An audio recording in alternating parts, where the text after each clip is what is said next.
the SM Media Podcast Network.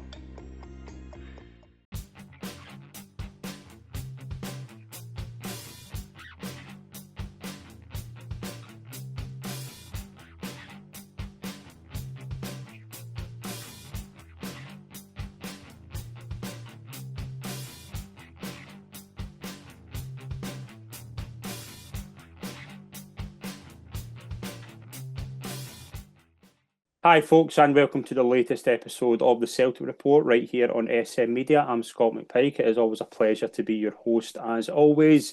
And we're in the middle of an international break. I think probably best for a lot of people, including us. I think it's good to get that wee break. But we are going to take a look back at what's been a very interesting period for Celtic, and we're recording this on the 7th of September, a day after the statement heard round the world. And we're going to dissect that and talk a lot about what's been happening over the past few weeks. To join me to look back on what has been an interesting period for Celtic, it's a pleasure to welcome from the Unrestricted View, Ryan Clifford. Hi Scott, hope you're well. A lot to get into, I think, tonight, mate. So, thanks for having me on. It's always a pleasure to chat to you, mate. It's always a pleasure, mate. And as I say, like, usually when we come on, we talk a bit about football, certain kind of tactical parts of the game and what players are coming in. We'll bring that up, I would imagine. But yeah, let's just get into it. Just the first question. How are you feeling? Like, that's the first question I've got. How are you feeling at the moment? It's just disappointing. I think the anger and stuff like that, if you want to call it anger, that's slightly went away. It's still a wee bit there now with that statement because they've basically said that the fans are all basically talking nonsense and everything's okay at the club and they're not really digging into everything that you should be digging into. So they've took no responsibility, took no accountability. Basically, think the fans are stupid. Basically, that they're just going to wash with that statement. So they've even come out and actually said anything in public. It's just a statement. It's just writing, and then they're putting obviously the things in the snippets to the Sun about Rodgers, and it's just no way I think you should be working your football club. A lot of people might think different, Scott, but the majority of Celtic fans that I know are all in the same boat that we shouldn't have been this, if you want to call it mess or this situation. It's not been ideal, mate. Obviously a bad window. Now it's not really good timing to have all this at the moment, but we need to deal with it as it is, and it's part of the club that probably does need to get changed in the next few years if that can be the case, but it's not ideal at the moment, mate. I want to touch just briefly on on-field stuff just before we get into it, because there is a lot to get into. We're kind of going to go through some of the statement and some of the things that I think we both find quite ridiculous in it. But I want to just touch on kind of on-field stuff. Domestically, I would say, again, Celtic won the first three games and the league won the League Cup game. Then a pretty flat performance, I thought, against Rangers. I thought both sides were pretty poor, but Celtic, I thought, were very, very average. I'm sure you'll probably agree on that. We're not going to touch much in that game because nothing happened. But again, disappointing, obviously, in Europe, going out the Champions League, which aligns with this as well, and I think is a reason for a lot of the anger towards the board. How much do you pin that on the manager? Because it's very interesting the past couple of days. I've seen a few people label Rodgers maybe not being his best in terms of tactically, particularly in the two games against Kairat, where, let's be honest, in both games, both performances were pretty poor and probably on out the two legs, Celtic probably didn't deserve to get through. Is probably the best way to look at it. Is that something you can side with those guys on, or is it more he wasn't backed enough? Is it he didn't have the right players in there? Like, where do you kind of stand on that? I think if you take it all in isolation, the game, no matter about spending money or not, we should have won that game with the squad that we have had at the time. Should have been able to beat Kyra. Very, very poor players. Obviously, now we understand maybe some weren't happy and some were maybe moving and not moving, and maybe that was a hindrance in their performances as well. So, yeah, I totally agree, Scott, that any fan on the games, yes, isolation, blame the players and the manager because they should have been good enough. That team would struggle to beat teams in Scotland sometimes, like United, Aberdeen, Hibs, Hearts. So it's a bad situation for the club not going through that. But it all stems from not backing them in terms of helping in that window. Yes, people might mention Trusty and Engels and Eden. They were on the bench and they weren't all starting. And I've seen a lot of that over the last few months as well. And as much as I'm maybe his biggest fan, I like Engels.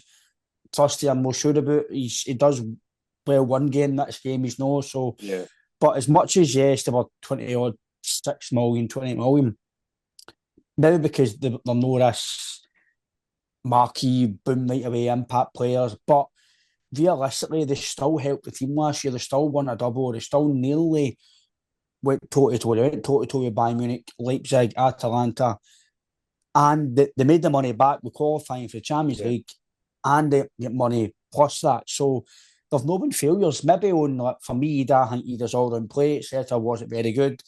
For me, wasn't up to scratch. Engels, I've loved him, but I think he's got to do more now. Trusty as well. mm-hmm. But there've not been failures because for me, failures is when they've not won anything, they've not even scored goals or assists.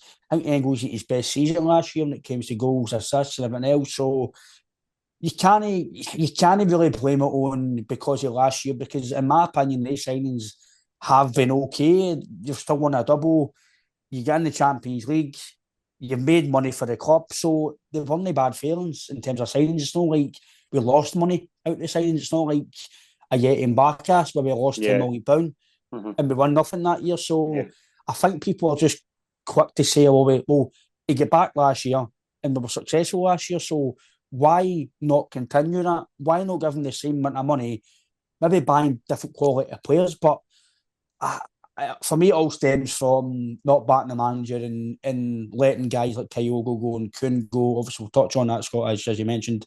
yeah, Not replacing them.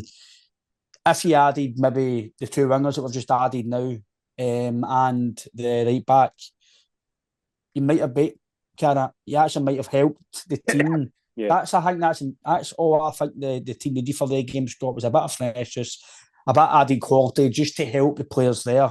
Yes, we all know, listen, look, we should have won the game without any alterations, but to give your team the best chance possible, like Club Brugge, so players put players in and they're qualified.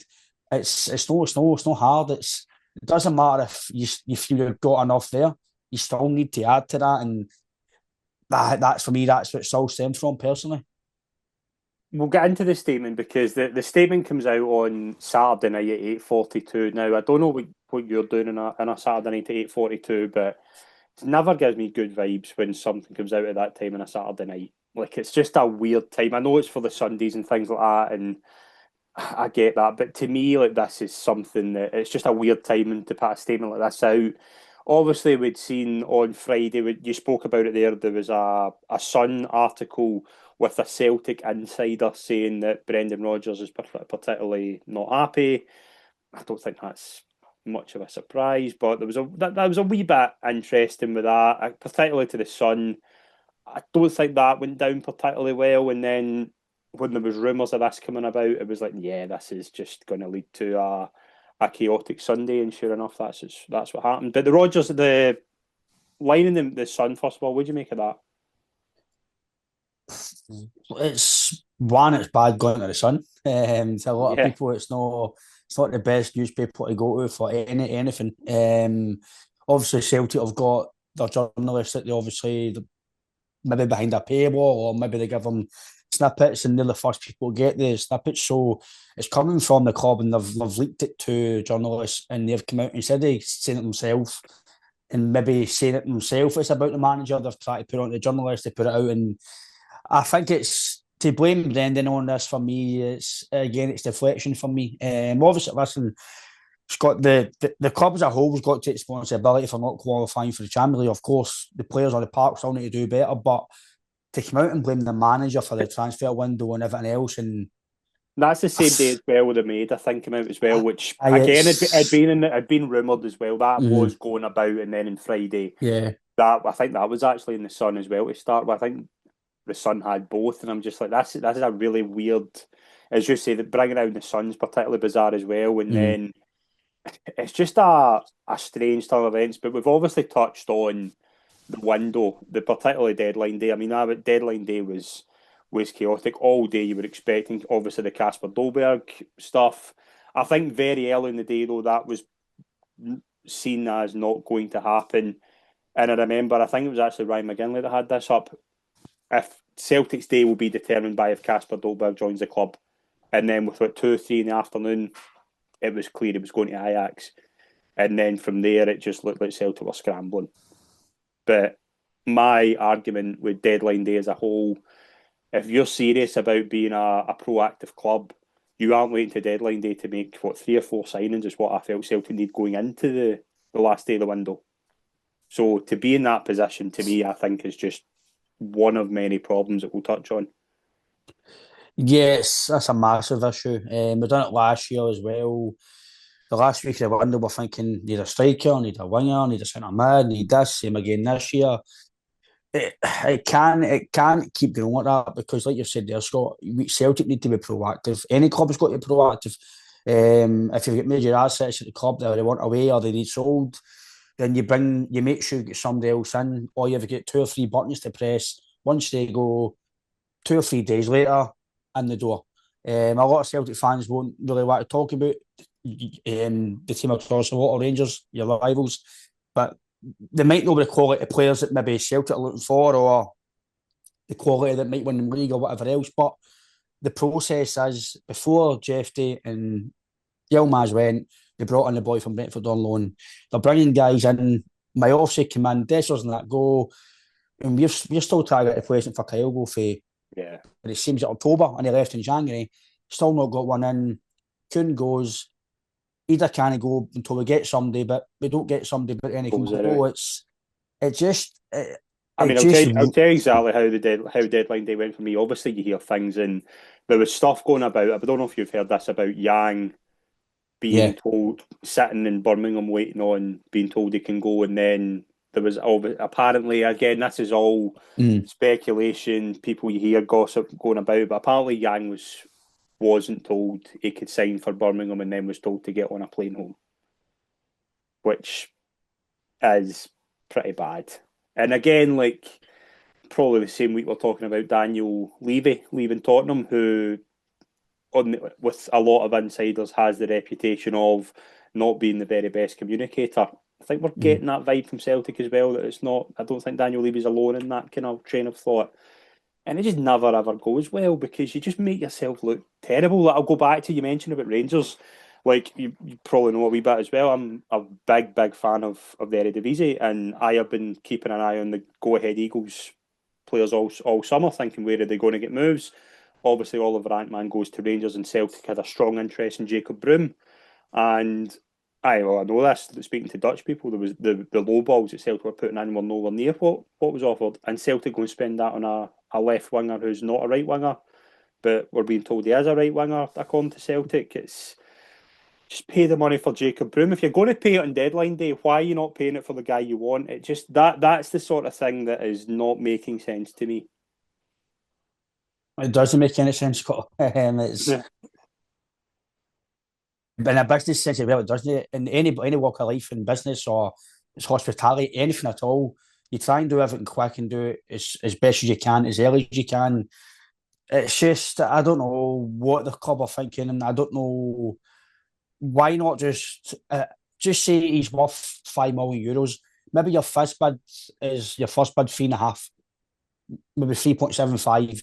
If they say no, right, well, okay, what do you want? Five, right, we'll give you five now. Or near that way, add-ons, etc. yeah, it's Don't don't negotiations. Yeah, don't go away in. I know people say you start talking, obviously, to start yeah. the deal, but you don't go in with £1.7 million when the guys. That's There's just there's negotiating, and then there's yeah. openly like not wanting to do the deal. I think That's it's disrespectful. It yeah. lacks professionalism. And that's not on the manager. The manager's not doing that. The manager's not putting bids in. So I how? Do wanted to you know ask what I you mean? about that. I wanted to ask you about that because obviously as well that what's come out this week's the Europa League squad, and I find that particularly interesting as Mm. well that 4 signings are not in the Europa League squad. Yeah. Like that doesn't happen.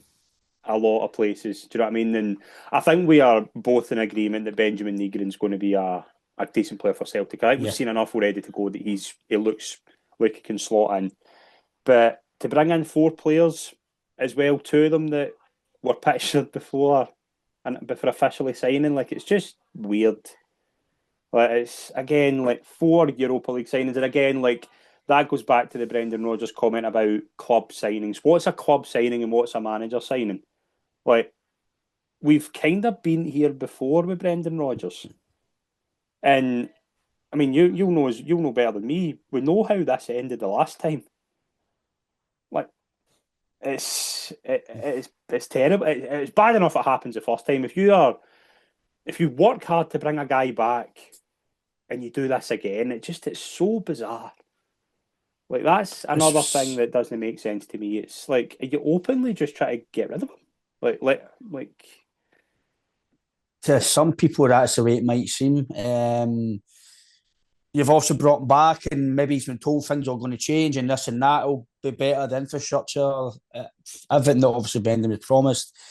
Yes, listen, he has been backed, but this year is just one of the biggest power of strength she'll be at financially. They've just come off a double winning season. Yes, I know we didn't win the treble, but overall it was a decent season, very, very good season in terms of trophies, nearly beaten Bayern Munich. That's from a lot of people. Some people might think that maybe I've got a pipe dream or maybe I'm being too unrealistic. But I think Celtic can sign some really good players for good money, but they obviously need to do their due diligence and their negotiation properly, maybe try and cut wages, etc. But I think we underrate ourselves and what Celtic can buy. I think Celtic can buy some real quality players like Casper Dolberg. Now, people might think £10 million, that is a lot of money.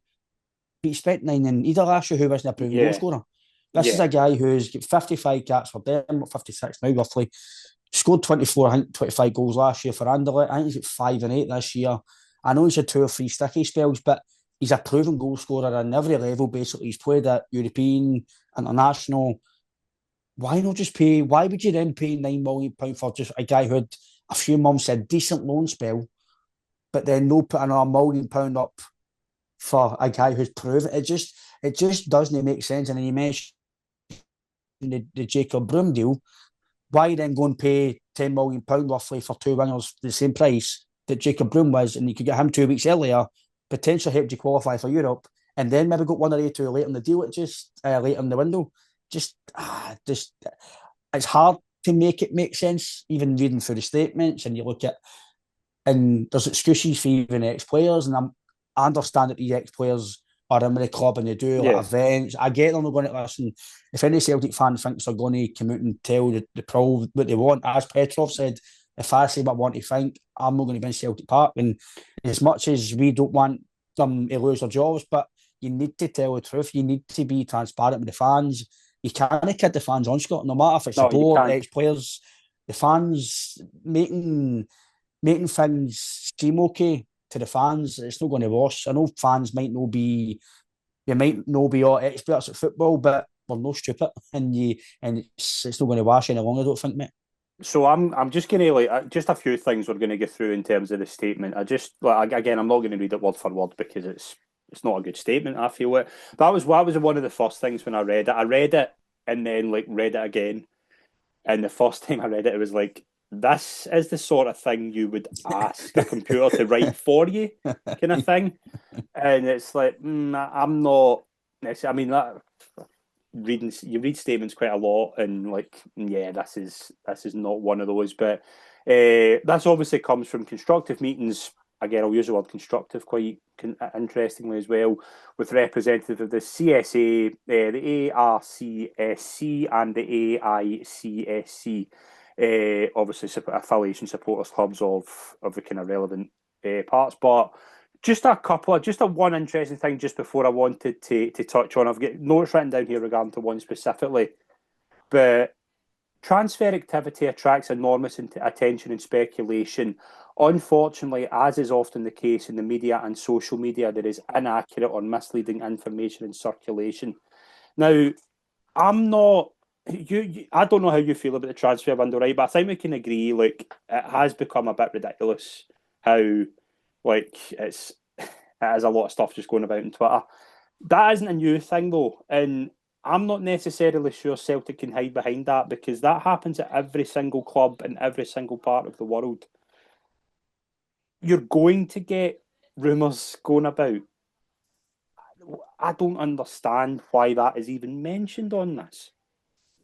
It's like they're trying to say that what's said online is maybe not the players they were looking for, or maybe the fees, or they're trying to basically blame social media. But social media outlets, journalists, they don't get that unless it's from the club, unless it's through agents. That's no Celtic don't get linked with players randomly. Maybe the odd player might get linked for the agent trying to bum them up and maybe get a move, but 9 times out of 10 now, like nobody had a Casper Dolberg got to Celtic and then boom in the press. So that was obviously through an agent, through a journalist that's obviously in with Celtic. They've got the leak and it's in the press. So that's no Casper Dolberg's not just coming out of nowhere. Same as other guys who are like Jacob Broom, etc., etc.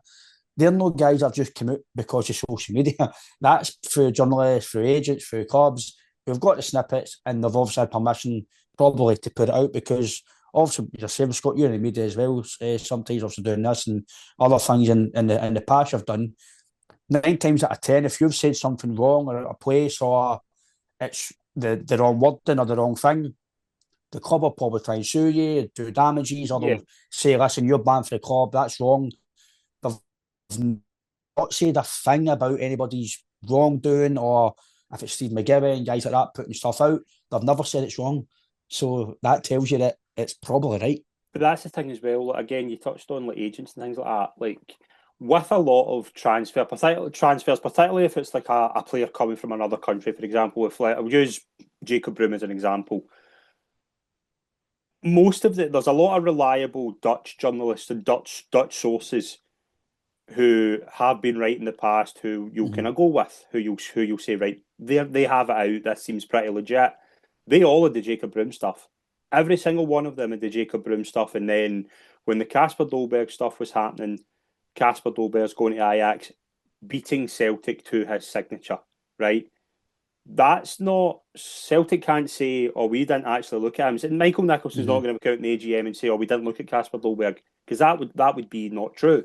Mm-hmm. There's no way it gets to this stage without them having some sort of interest. I just think though to hide behind that is a very dangerous thing because yes, we can all argue the transfer rumours are a bit ridiculous in Twitter. Do you know what I mean? Like somebody's name's linked and it just becomes a thing. Yet not every single player Celtic will have been linked to in Twitter. They were actually, do you know what I mean? They were actually looking Mm-hmm. at right. I get that. I get where they're coming from there. But this isn't the time to bring that up. It's not when you bring that up if you've got certain players. Don't bring that up when you're scrambling about in deadline day and the best you can come up with is a free agent from Sevilla who turned you down in January. Like, I mean that's not me being disrespectful there. That is Mm-hmm. basically what it was. Like Celtic, you mentioned about Kyogo. Ian Achol was linked with Celtic to replace Kyogo in January and they didn't get him. And now that's kind of it's kind of getting to this, like getting to the black book stage, isn't it? It's like, oh, we'll just is he available? Can he do a job? No doubt. Ian Achol might do a job, but you can't tell me that's convincing the Celtic support that he's a replacement, not just for Kyogo, but you mentioned about Ida. Brendan Mm-hmm. Rodgers' comments, I would have never imagined Ida was leaving without a replacement. No. Like, you have to wonder what's happened there because he was down in Swansea. He was, as far as I Mm-hmm. was, I was aware. On Friday, he was Friday before the Rangers game. He was gone. Mm-hmm. So back on the bench, doesn't come on, and then he's away again on the Monday after Rodgers' comments. I mean, just amateur, amateur stuff. It's not a good look, is it? Players have been down for medicals. Swansea saying it's down to Celtic now to give us a green light. Oh, we kind of let you go now because I've not got somebody else in. But Ida was probably not going to play big part anyway in the game on Sunday. He'd had done a medical on the Friday. Yeah, so Maeda was probably going to play on Sunday anyway. Ida might have done a job off the bench, but realistically, they, I'll scrape him again, like you say, but Ian Atchell could come good. We don't know. I'm going to judge him when he plays with Celtic. But like you've said there, we try to get him in January, and apparently he said no. That for me, again, I'm totally agreeing with what Chris Sutton says. Obviously, I was out for a game, so obviously I came back home, seen the stuff beforehand, and Chris Sutton and Neil Wenn were all talking, and Chris Sutton's absolutely bang on. Like, why would you still in the Champions League? Was there any real, unless Kyogo was a bad egg and really unhappy, did they have to go at that point in time? I get it's £10 million, but Yeah, selling him for 10 million and selling Kuhn for that money is only good business if you bring that back in again. There's no point selling my major assets and not replace them, because it's maybe looks good in the balance sheet, but it's not looking good on the park, because you're taking 20 goals away, assists for two certain players as well. So even either you're taking 20 goals away, as much as I'm maybe not his biggest fan, some Celtic fans maybe the same, but that's still 20 goals you need to place. Ian Atchell scored for about 48 goals in 10 years.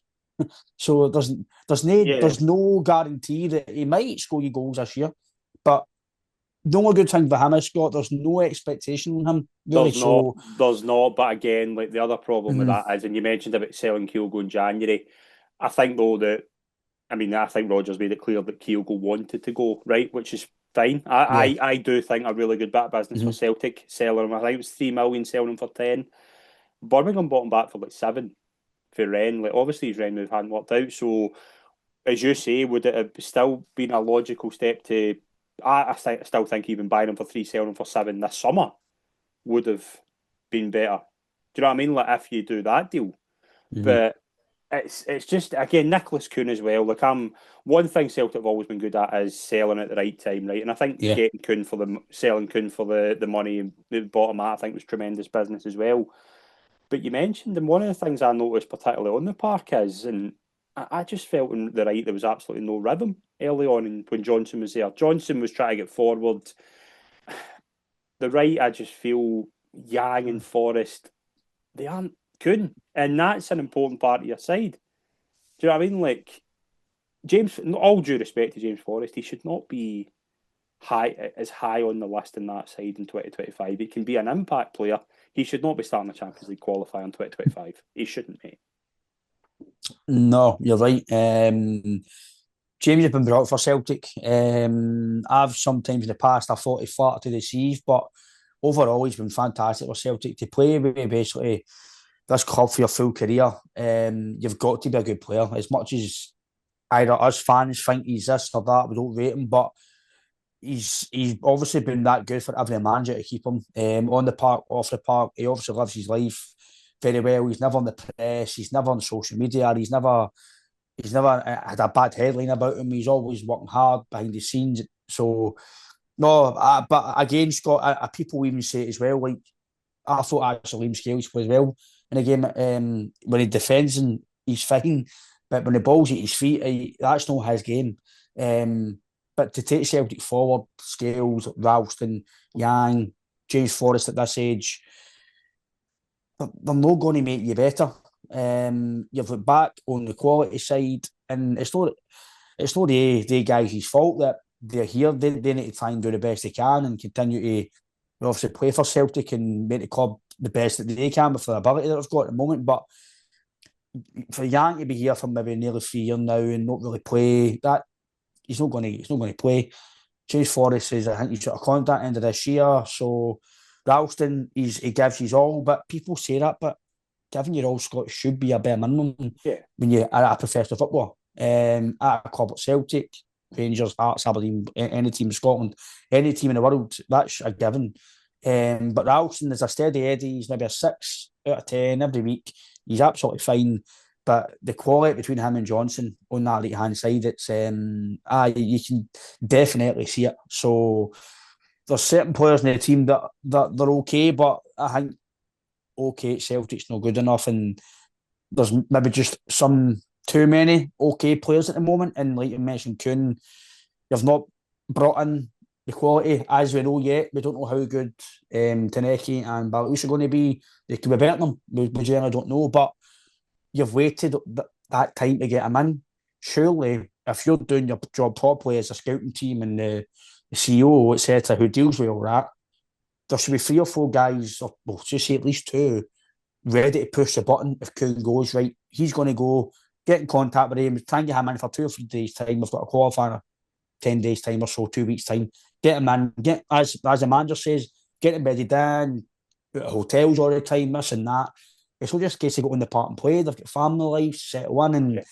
it's just that it's again, people might not agree with me on this, but it's a mess, and it's a mess that we shouldn't have been. The manager and the fans and the hierarchy, they're no altogether. I feel when Celtic are altogether, it's a brilliant club to be at. The fans are all happy. We're winning the park. The manager's happy inside the park, laughing, joking, winning trophies. The board are backing them. Everything's like last maybe year or so, still backed them. Everything was okay, but there's still that lingering thing in the windows that keeps happening over again. Like you mentioned, when Rodgers came in, his first spell about Marion Shevd. I don't know Marion Shevd. So, and it's the same guys that are Yeah, there. So yeah. that's telling you that that's no the media or the fans. That's no a narrative. That's not getting made up. That's happened in his first spell. In his last window, Scott, if you can remember as well, it was like who Timo Weah was all right, but it was Timo Weah, Ollie Buck, Jeremy Toljan. Tozan. Didn't spend money, and It that's seems to try very, and help yeah. you. It sounded, it seems very much like we don't think he's Yeah, going to be here next summer. We're not going to, yeah, yeah. When you mentioned obviously as well about qualifiers as well, that's the 7th qualifier Celtic have lost in, do you know what I mean, like 10, 15 years. But something like that. every single time after that, it was always the same thing. We've not spent enough. We've not. We haven't. The manager hasn't received enough backing. Mm-hmm. Now that's okay once or twice. When it gets to the 7th time, you're like, use our. And again, I get that qualification's been automatic the past 3 years, but Celtic haven't. Like, do you know what I mean? Like, obviously, I think Celtic did improve massively last season in the Champions League. That should have been a launch pad to go right. Okay, Yep. we're not far away here. I mean, there's some good results. It was obviously. I think after Dortmund, Rodgers deserves a lot of credit because he completely shifted his approach and managed to get Celtic moving forward. I thought even the Villa game where I thought Villa were a far better team, but I thought even that game he done well. I think there was enough of a building block to go right. Okay, a bit more here in certain Mm-hmm. areas, and Celtic can go and push on again in the Champions League. To go out to a team for Kazakhstan is just not. Do you know what I mean? It's another thing. The other thing I was speaking of UEFA, I wanted to touch on something that was said in the statement as well. Uh, the club must adhere to a self-sustaining model to protect the present and secure the future. Right, okay. The club model is not optional. It is now essential as a consequence of the UEFA sustainability regulations, which effectively cap wages and transfer spending as a proportion of our revenues. All decisions must be and are guided by responsible forecasts of future revenues and cash flow. I'm going to bore you with maths a bit here, but go with me just for a couple of minutes, okay? Because That's it's all going right. to lead to a point. I've calculated the last 6 seasons before this summer, this previous summer, Celtic's net spend in terms of transfers. Now this isn't including like wages, agents' fees, right? I've not got that info, but I'm just going to go from the last 6 seasons what we're dealing with here. 18-19 was a £17 million profit based on transfers. That was the summer Dembele was sold, right? 1920 there was a £7 million profit. Tierney was the highest sale that year. 2021 a £2 million profit. That was Frimpong. 21-22 was £11 million profit. That was Edouard and I. That was Ange's first season. Do you remember that was the Yep. probably the last good Yeah. window Celtic had? 22-23 a 21 million loss. Juranovic was the highest sale. That was the summer, I think. Jota and Carter Vickers were bought. Giant Johnson was bought then as well, wasn't he? Johnson would have been bought in the January, yeah. Yeah. And Yeah. then 23-24 was a £20 million profit. Jota was sold that summer. That's a 35 million profit in those 6 years, right? Now, player trading model, there's 3 types, 3 ways of working a player trading model, and we've already touched on one. You sell at the right time, which Celtic, I would say, have been as good as most clubs in Europe at, right? The only one I can think of is actually Edouard, where they probably could have got a bit more for him, right? And that was obviously a difficult one because of Mm-hmm. the kind of timing and things like that. But apart from that, Celtic have been pretty good at selling on. But we mentioned the likes of Club Bruges, Ajax, PSV. What do they do when they sell players for for big money. They buy ready-made replacements or kind of close enough to it, right? They sell a player at 20 million, they'll maybe buy a player for 10 who's near enough exactly the same skill set that can be developed a bit and go for a lot more money, right? That's how a sustainable player trading model works. Or you're very good in the youth market, very good at bringing through youth players. Mate, I've said this for years. Celtic have not been good at that. Tierney's the only one I can think of that's come through the Celtic youth system and been sold for peak value. But that's another area as well. But again, 35 million profit in the past 6 years, and they're talking about we're kind of held back for these UEFA regulations. Like, again, it just doesn't wash. It doesn't wash, Scott, especially when you've just sold Nicholas Kuhn as well for big money. You've got money for Frimpong, Ida now as well. Ben So Doak, another one, and Gannon Doc Doak, as or what they well. call him, yeah. Like, So I think Nicholas Kuhn, there's loads of fees getting banned. There's like 40 million, 50 million. Just say for talk's sake, it was 14. You've got Ida at 7, so that's 21. Frimpong was 5 million, I think we got roughly. So just say we have made between 25 and 30 million just there on transfers. So why not put that back into the team? And then you've still got the cash flow area. I don't know the exact.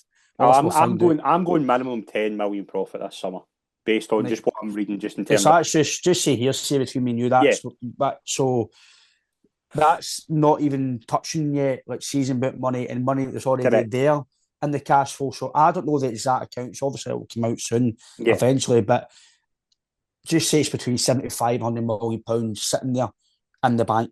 No business has to have that. And obviously, you'll probably touch on other things about what they've said in the statement as well. But that money is to get used for other things. We all know that. But the biggest thing at the football club is making sure they're good on the park, because if you're good in the park, everything else is successful. The full thing depends on how good your team is, because if your team's not very good, fans aren't going to go to the stadium. You're not going to get money, revenue, advertising, sponsorships. You're not going to get European money. You're not going to get merchandise sales for your players. Everything bodes well if the park's well on the park. And if you're not signing players that are good enough to play with Celtic, eventually you're going to, I don't want to say lose leagues, but eventually you're going to cut back on certain things, and that might be like the game against Cardiff. That's that first step by no backing your team and no giving the manager the extra quality. That's your first step. Now you're in Europa League, where some people might think that's a level for Celtic, but I'm like you. Last year's a standard. Why I dare to try and go above that, or at least if you stay there and still the same, you've still the last year or so improved the club. So I when you've got that money sitting there and the money that you might make, just say £10 million profit. yeah. There's see the money you sell, just say Kuhn's 14. Why not, like you say there, why not bring a winger for 9 or 8? I totally get that they might not want to come to Scotland, but we all know in life money talks. So if you give them an extra incentive, if it's bonuses, signing on fees, blah blah blah blah. 2 years time, if you do well, it's in your contract. We'll let you go for this money. We'll give you more wages. And if a bigger club comes in, like Casper Dolberg, we waited. He's been at But Ajax. that's the thing. That's the thing. It's more right before. Yes, it's a qualifier, right? But if you're trying to entice a player to Celtic, you're going right. We're in a Champions League qualifier, one to get into the group stage, right? But then once that's by, you're scrambling about in deadline days. It's not a far better proposition to try and entice a player before that qualifier when Champions League is a viable option as opposed to deadline day when you don't have that option. Like, do you know what I mean? Like that again is again. I'm not a negotiator, but you're in a far better bargaining position to attract a player to the club, no matter who you're trying to get, when you have that option of Champions League. Because let's be honest, we know this. Not a lot of players are coming to Scotland to play in the Scottish Premiership, right? They're coming for that Champions League. Mhm. To me, that's just incredible how to then come out and say our objective is to get Champions League players. Well, you aren't. Yeah, do you know what I mean? Yeah, if, like, yes, we can talk about maybe a couple of players are getting to the kind of peak of their level, right? I get that, but there should be a lot more done in terms of to entice a player to come before you scramble around deadline day. The cash reserves exist for the continuous improvement of Celtic Football Club. I have a really good friend who is who's got a season ticket at Celtic. I don't know if they kind of sit near you or whatever, but they have spoken to me a lot about how low the match day experience is in certain kind of disabled facilities. I think there's a fence round one of them or something at the moment. Like, that's another issue. Like, well, yes, we're talking about the playing squad and on the park, but the match day experience isn't good either. Like, I've spoken to a lot of people about this the past week or so. Like, going to Celtic Park at the moment is not a great experience. So the cash reserves exist for the continuous improvement of the club. Is that happening? The toilets have not had paint in years. There's banners, half banners still not been fully finished yet due to the bad weather. That was months and months and months ago. Where I sit, it's actually the bit where half of the banners are Yeah, even there. That surely can't take you 4, 5, 6 months to get a banner to put it up, and they've come out with all these excuses about this and that and this and that. The steel, the actual building, it's been painted since the stadium was built. That needs a paint. It needs help to look better. At night time, the Celtic Way looks amazing, but there is parts of the stadium that does need a bit of like a paint, and it does need to be better. But again, JP and Alan, we spoke about it on the podcast and 2 weeks ago about like trophy day and stuff like that at Celtic Park. And for me, people might think because you win it every year, it's we turn up, see a trophy. But I don't think the fan experience for to go and win the trophy at Celtic Park now and trophy day it's no a big occasion anymore.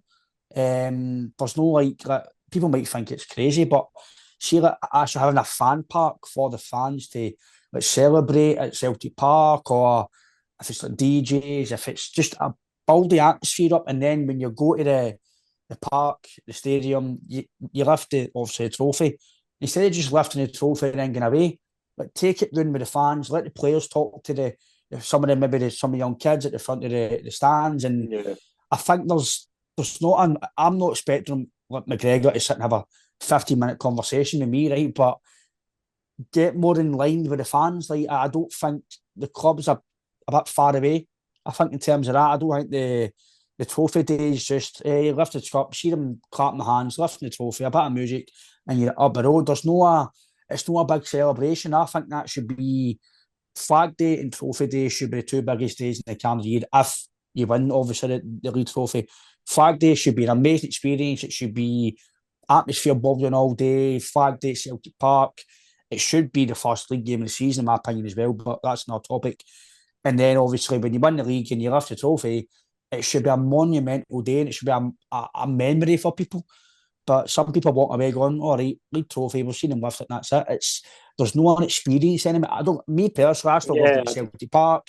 I still love going to watch Celtic. I love football. I still get I still walk in and go Celtic Park. I still get that yeah. every time. But I get the experience. Yeah, Mm-hmm. there's got to be something added to it, like you Aye. said, the disabled toilets, the toilets they painted, the blocking you if you get into certain areas of the ground, and it's like it's things need to change all around the club, and that's something that's yes, you're bang on, Scott. You need to spend money on the park to help, but you also need to spend the money in the stadium, outside the stadium. And are they doing that? A lot of fans are probably saying no. So I don't agree with that either. It's I generally believe it's a statement to try and say, right, this is us just saying something, but it's really saying nothing because it's probably made it worse for them, Scott, than it has actually Well, helped. it definitely has because, like, it's went exactly. I've never seen the Celtic support is unanimous in this. Like, I've seen a couple of people like saying like Celtic fans are ungrateful. Like, to me, that just doesn't wash either. You want to be improving. It See, doesn't. see, see on that, Scott. I don't know if you think the same, but see, I've had this a lot. No, not myself, but I've seen it a lot that even like Aberdeen fans, Hearts fans are all obviously retweeting tweets, or Celtic fans are spouting, or Celtic fans know what they've got to now, and you want to be the best you can. So we're no entitled because we've spent 28 million. Why don't we go and spend 35 and help the team? It's not about because of one or eight. It's to make Celtic the best we can, and every year try and get another treble, another double. Try and win the league with last year it was 17. Try and do 18 this year. Try and do. People might think that's unrealistic. I don't Yeah, know, but it's no. It's about trying to make Celtic every year the best you can. Other fans for other city, other teams might go, well, how can you improve on that? Well, you need to improve. That's the way business season. It's like me. If I wake up today, go to gym, tomorrow, right, I lifted 10 a day, and tomorrow I'll try 11. Because I've done 10, that means I don't stick on 10. Do you know what I mean? You don't just aye. stick with what you've got. That's what I wanted to like. Again, I didn't really kind of want to bring this up, but obviously the part of the statement that kind of caught my attention was when they basically said, in short, throwing money at transfers is not a sustainable route to success, as many other clubs have found as a detriment to their supporters. We know what that means, right? And to me, for many years, there has been an unhealthy obsession across the city, right? There has been, and I don't know if you agree or disagree on it, but that to me is okay. That to me is with the Celtic board saying, we don't really want to end up the way that did. But we just want to be a lot better than them at what, and they have been, right? I'm the first to admit Celtic have been leaps and bounds ahead of Rangers for the past 14, 15 years. That's fine until you're not. And that's what I think a lot of Celtic fans, like realistic Celtic fans, are finally kind of getting towards. Rangers aren't going to be terrible forever, right? But it's up to Celtic to be. Celtic should have Rangers in the rearview mirror, right? The Celtic board should certainly not be saying what they say with regards to Rangers, right? Rangers should be the furthest thing from their mind at times. But saying that to me, like, is that more right? It's bad. Right. It might be bad, but at least it's not as bad as that. But that's what I think a lot of Celtic fans are finally beginning to cotton on to. It's like we want to be much more ahead here. Like, we're winning trophies, but there's so much more out there. We can go and be successful in Europe. We can attract a better level of player. And to me, that I just think that I just do not understand why that was in that statement. I don't get that at all. I get it because I knew why it was there, but I think a lot of Celtic fans now who previously maybe would have had that kind of that's how we dig at Rangers. I think that just made them a bit more angry. As a dig at Rangers, and it's a dig that didn't have to be there. I don't know why you'd But do you even see where I'm mention. coming from though? It's more No, like yeah. I can Hmm. see that some Celtic fans will find that funny, but it's like I don't see what relevance it has. Like we're not talking about Rangers. It's got nothing to do with Rangers. No. It's all it's all right saying they have spent money, but they might not have signed maybe the quality to win the league. They might know, but at least they've tried to back Martin. They've actually gave him money to spend. Whether or not the players are good enough or not, that's out of the question. They've backed them, and if they don't succeed, it's also Martin's fault. It's not the board's fault. It's not the new Yeah. guys who are in that in obviously Ibrox now. It's the same with Celtic. So if the Celtic board or the money men to call financial advisor, Chris Mackay, etc., if they sanction these deals and say, right, Brendan, there's 30 million, it's yours, spend it how you want. If we then don't win the league or we don't qualify for Europe, that's then on the manager because Yes. he's been given the money to spend, and then it's his fault in the recruitment team for not doing it on the park. But they've not gave him that money, Yeah. so they've spent. It's come back to I think was it the COVID season? I think Celtic spent 13 or 12 million. We've spent 13 million this year. And that's to try and help the team. It just doesn't make sense. You And don't. you've got the manager coming out at the end of last season after the cup final. And I remember that specifically. He says, I think there's a couple here reaching the end of the cycle. I think he's right, Scott. I think Like Maeda was one. I think Hatati could be one. we've not even touched on Maida as well. Like that. Carter Vickers could be one. I'm trying to think. Yang, another one. Who else could you say? I'm even like, yeah, like, I Do you mean, know what I like mean? maybe not Hatate and Carter Vickers have reached their like cycle in terms of playing careers, but I'm looking Just at them here. going, have you maybe just been here too long, kind of thing? Is it maybe the right to have a kind of freshness look Yeah. at it? McGregor's an interesting one because I'm not buying this that he's completely lost. He's lost everything. I'm not at that yet, but I do think he's a very different player when he is man marked, which I think he Mm-hmm. has been the past few. Even the Kyrat game, I thought they stuck a midfielder on him. I thought it was particularly ineffective. I think it's a different play. I don't think he's at the end of the stage yet, but Mm-hmm. it just needs a freshness, mate. Like there's no. It's a very like I thought this. I thought the Rangers game. I thought there was very little impetus at all. It was just a flat performance. I did want to just touch on just before we wrap up. We've got here obviously the report of the delegates meeting today. Mm-hmm. Following on from the meeting from Michael Nicholson, the Celtic Supporters Association have issued a vote of no confidence on the board of Celtic Football Club. This isn't going away.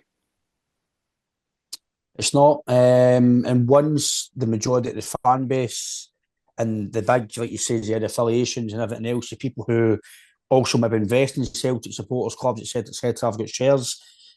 When they start going together, eventually something will change. It might not be this present time, but 6 months, 5 months, 2 years, something will need to change because when your own support don't like what's going on, eventually you need to go with the fans because the fans will go to games, they won't buy strips, they won't buy merchandise, they won't give you money. And wouldn't surprise me if they actually lose money this year and because of the packages that some Europa people might League, not buy yeah. them. Obviously, but the club, Scott, the club aren't daft as well. They know there's people out there that will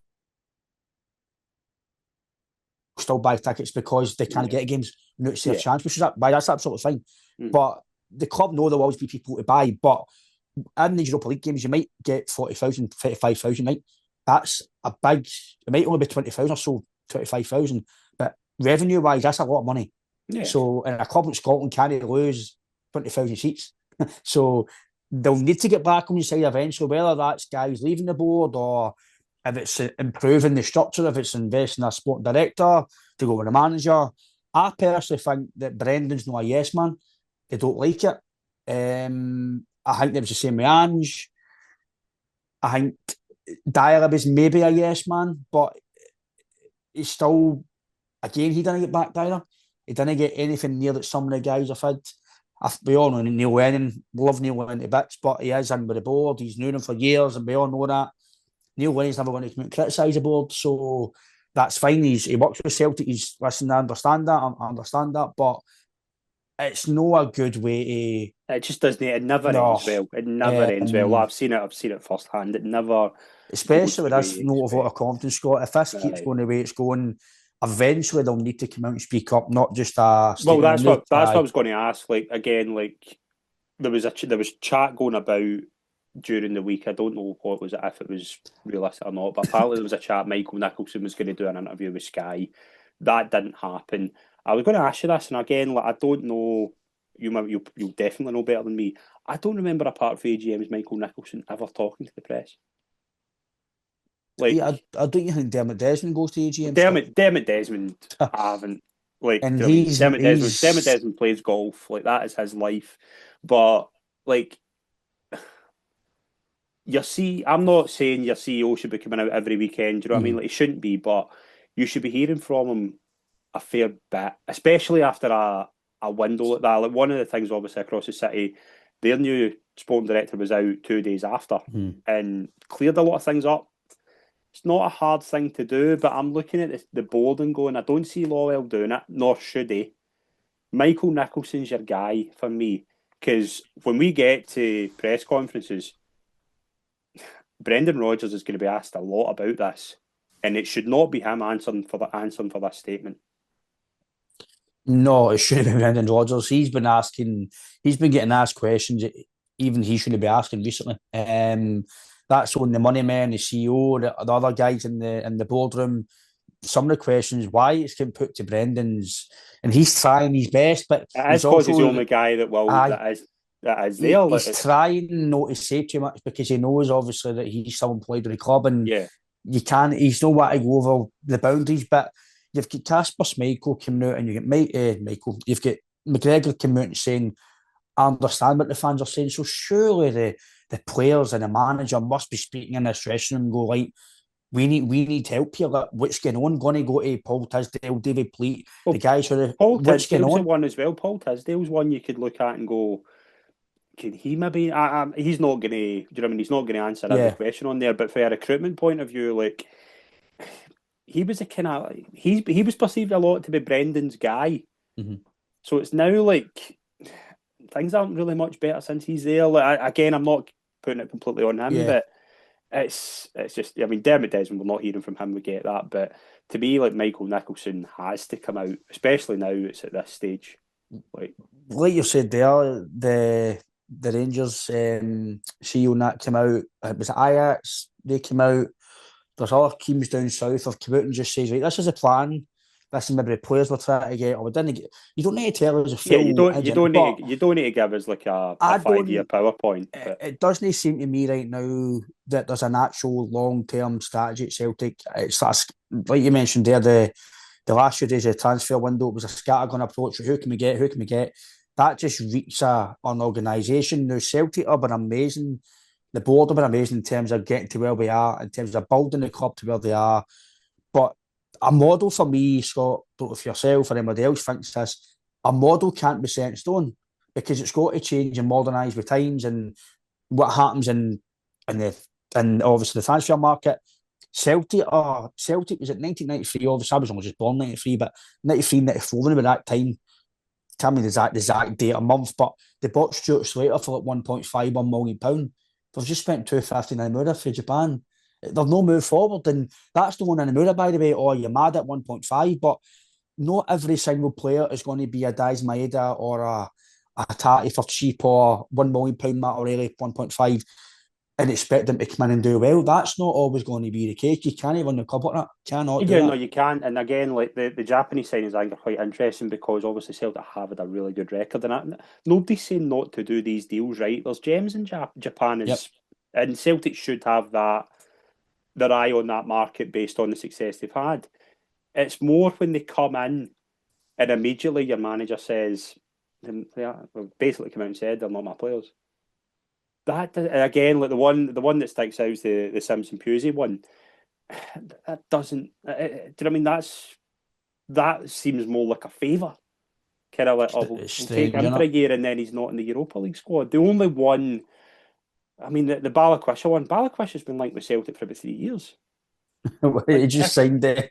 if they were that keen to do that deal, do it when you're first linked with them. Do you know what I mean? Pay the money then, because you can't tell me that it is that much dearer now than it It's like was now. I'm sure Rangers were linked with was it Ant Man, I think the Thursday or something, Thursday, Friday.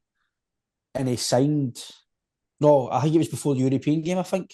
It was Yeah, rumoured like the I think it was Thursday or around that. Friday. And Yeah. then he was within like 5 days, Scott, he was signed. No, that how can I don't want to I'm not a guy for talking about Rangers, right? But you've got to have a wee small eye on your rivals and your neighbours and who you're obviously going with. How can Hearts and Aberdeen and Hibs get deals done? Aberdeen get a phenomenal signing for a guy for Bologna who Celtic Rangers could probably target. And but it's not hard for them to get deals done. But it's always this and that, this and that, this is in the way, the media, this and just come out and say, I'm not going to swear, but just come out and say you balls it up. You Yeah, and apologise. This is the strategy we're going to go now.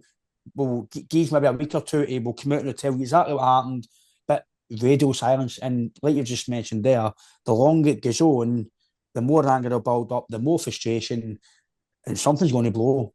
Something's the fans are going to have go. We can't do this anymore. You need to actually come out and tell us a long term plan. If there's no long term plan, what's the short term plan so we can actually go on with this because it's not going to move forward unless somebody comes out and speak. I just wanted to end just with the Stephen Welsh thing as well because that was like another Or shambles. if the Plymouth thing, that's He was going to Plymouth, and then the last day of the window, he's going. Do you know what I mean? Like, I don't know how you feel about Stephen Welsh, but I don't really think it was necessary to like keep Stephen Welsh at the club until the last day if you're that desperate to get him on loan. It's just again like it's not a good but state of affairs. that boards on as well, Scott. Like, apparently I don't know exactly if it was a fax, not a fax, but is it an email or is it a letter? It was partly left at the club and not answered for 2 weeks. Benjamin Seegers came out and says that I was Mm-hmm. meant to be going on loan. They didn't get back to that. Is really bad. And again, like we spoke about previously in the show, if what Benjamin Seegers is wrong, the club would be saying to Benjamin, listen, what you doing? You're telling lies. They've not done that. So what Benji said is true, because if it wasn't, there would be allegations against him, damages, etc. And there's not. So he's obviously telling the truth. And the other thing So is that you don't hear that. Like a lot of the club, like Celtic should be aiming at the likes of Ajax, Sporting Lisbon, Porto, yeah. those type of clubs. I don't know how their fax machines work or anything like that, but I would like to imagine that doesn't happen there. Do you know what I mean? Like not answering phones and things like that. But has that been good therapy for you, mate? Aye, the last week or two has been Aye, very put up but about it, but you've got to talk about any good or any bad. You've got to, your football's all about good times, bad times. But at the moment, like you mentioned, domestically we're okay, but I think the league's maybe a wee bit of flat in the season for me personally, Scott. I don't think we played well in many games. The Aberdeen second half was a wee bit better. Aberdeen second half, and I thought there was a wee bit against. Like I thought, I Yeah, didn't. Livy, I thought they were fine, but again, it is just in the Rangers game. Like again, like what did you make of it? Like again, obviously you'll maybe watch a lot of less Rangers than I do, but that was a very pragmatic Rangers. Obviously coming off the back of a horrible European defeat. yep. Rangers were there for the taking, and I just felt Celtic offered very little. It's one of the worst Rangers teams that I've seen. Yeah, I mean, well, Um, it's not a good Rangers team. Even Teixeira's team, maybe up to that standard, maybe just better than that. Rangers done as much as we're the away team, so you might not be as much gung ho as maybe the home team should, but Rangers didn't look like scoring apart with a Celtic mistake. The one for Casper Schmeichel, he got away with that. That was terrible goalkeeping. I text somebody and I said if Rangers are scoring, it's for a set piece, which That's they did. They had the ball in that's the net, yeah. obviously for a set piece, but They didn't really cause. They weren't breaking the lines. They were doing nothing really to. But Celtic had two or three opportunities with Barrett Wisha. I don't know if it was nerves, but I'm like, go buy him then. Like, go buy yeah, him, put it in the box, it's a massive occasion though for your first game. and there was one in the second half when Yamada came on. If that was probably a Kyogo, he's taking that in his stride, he's scoring. But that's probably the biggest thing we're missing, Scott, is if you want to call it a marquee or a top number nine. We've not got a top. Maeda's not a number nine, as in he's not wow, Dies Maeda. Like we've Do had you think Maeda Kyogo. shift right? Because that's one of the things I was talking about. Do you think when Jota's fit and do you think Maeda shift right? Because again, it's like, how do you fit this all in? Because to I me, know. like from what I've read about Taneke and Balakwisha, they seem more suited to the left, and I'm like, you can't have three or four top level kind of or left wingers Mhm. and you're right. I imagine maybe Negrin is maybe the long term plan there, but I don't imagine you're keeping an 11 million player in the bench all season. But to me, you're very top heavy on one side and very light on the other. You need to balance it up, don't you? Aye, of course you do. So again, where's there's obviously I understand you might have not got your main one or two targets, but at least go and get a 1 year loan just to fill that void for at least a season. Who's maybe a I don't mind signing loan players, Scott, if they're very good. So I know it might be years gone past, but you Bellamy and Robbie Keane, etc. Yeah, See if you can get somebody that ilk or roughly pay a bit of money for them. I'm not saying Jack Grealish, right? But just say somebody like that became available for a year. Brilliant. And then it gives you a year to then go and actually mm-hmm. properly go and get. But they've had since January to get a striker, and they waited to the last day of the window to get Dolberg properly. While selling another one, like it's just weird. If he's worth, if Anderlecht he's worth £10 million to Anderlecht, right? You look at his profile, you look at his caps, you look at his experience. It's a bargain in this day and age for what you're. And they've went, oh, can we maybe 8.5 And or but that's the thing as well. There's another like again. I think Dolberg's 26, 27. yeah, He could have a monstrous season in Glasgow, and you could sell him for 20. yep. So I mean, it's not hard after a World Cup kind of thing. Like, it's not difficult. But but Kelly and Saturday back to obviously domestic.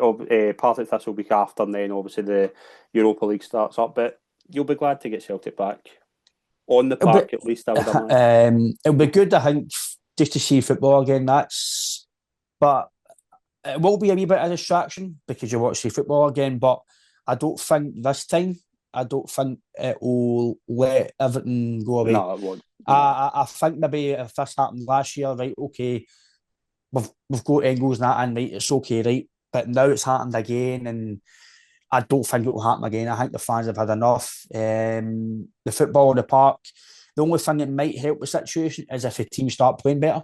If they start playing this tippy-tappy, sideways passing, slow play, it's just going to get even more frustrating at the stadium. So hopefully we get back to winning. I know we're unbeaten, but back to winning ways the next game, and then hope for the football's good on the park. But I don't think what's been going on over the last year, I think it will continue until they actually come out and speak and actually respect the fans. I think it's been a total lack of respect because we're supporting Celtic without doesn't matter what club you are, without the fans put money at the club, there's no club. And if you're making the fans unhappy, the guy who support you, I think you're saying a bad line personally, mate. Mate, I've thoroughly enjoyed your company as always. It's been a pleasure. No, it's been good, mate. I know it's probably went longer than you thought, but Yeah. no, I appreciate your time, Scott. It's always good to come on, mate, and have a chat. So thanks a lot, and take care, mate. No, always a pleasure, mate. Thank you. Thanks very much, everyone, tuned in. We'll be back next week. We'll have post-match action of the Killer game. If there's any breaking news, if there's any interviews, we'll be on it. But, mate, thank you very much. Always, we'll see you all soon.